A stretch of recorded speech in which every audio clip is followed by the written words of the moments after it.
Ich bin die Tasnim Und ich werde heute die Train and Fire Challenge gewinnen. Weil ich der Beste bin.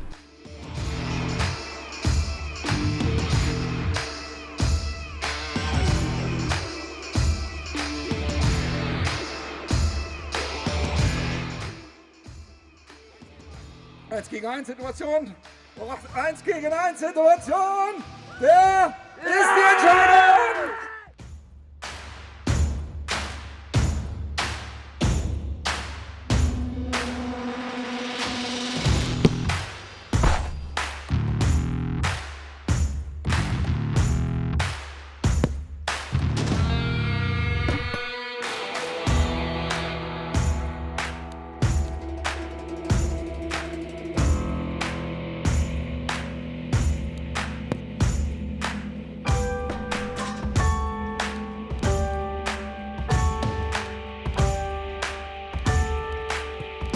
Und der